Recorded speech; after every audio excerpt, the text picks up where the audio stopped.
जय हिंद दोस्तों, स्वागत है आपका पारिक ऑनलाइन क्लासेस में। आज हम हिंदी शिक्षण में पढ़ने जा रहे हैं लेखन कौशल।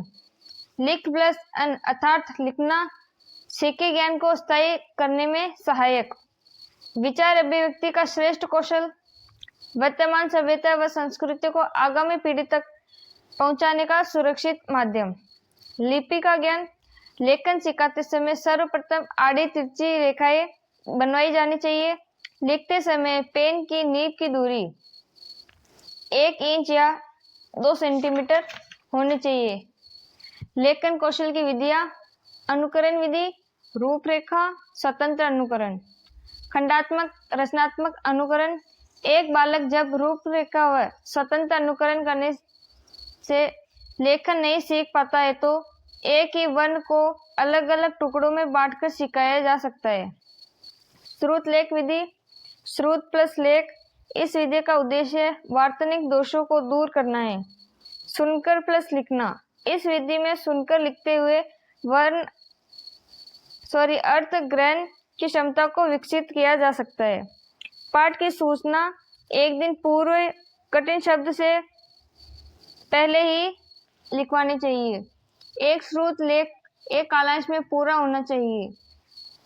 जो शब्द बालक अशुद्ध लिखता है उनका शुद्ध रूप शिक्षक हाशिए पर लिखता है।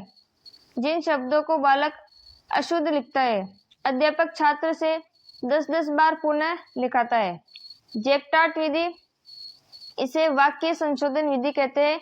एक बालक को लेखन विधि सिखाते समय सर्वप्रथम वर्ण से प्रारंभ करते हुए शब्द निर्माण व वाक्य निर्माण करवाना चाहिए।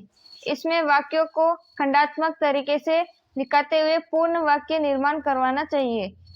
इससे बालक अपनी त्रुटियों में सुधार समय करता है। वर्ण, स्वर, व्यंजन, मात्रा, शब्द, वाक्य, खंडात्मक अनुकरण, स्वतंत्र। मॉन्टेसरी विधि, प्रवर्तक मारिया मॉन्टेसरी। कौशल विकास का क्रम: श्रवण, मौखिक, लेखन, पठन। इस विधि का प्रयोग विशिष्ट बुद्धि के बालकों हेतु किया जाता है। इस विधि में मॉन्टेसरी ने माना है कि बालक को पठन से पूर्व स्पर्श के माध्यम से लेखन सिखाया जा सकता है। इस विधि में वर्णों के आकार को किसी गत्ते पर उकेरा जाता है, फिर स्पर्श के माध्यम से बालक सीखता है। प्रोफेसर बेनर ने माना है कि एक बालक अपने ज्ञान का 17% हिस्सा स्पर्श के माध्यम से ग्रहण करता है।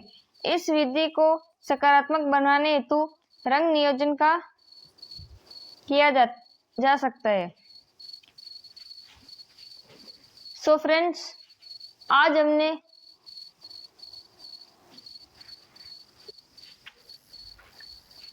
हिंदी शिक्षण में कुछ विधियां पढ़ी है। मिलते हैं इसके नेक्स्ट पार्ट में। तब तक के लिए जय हिंद,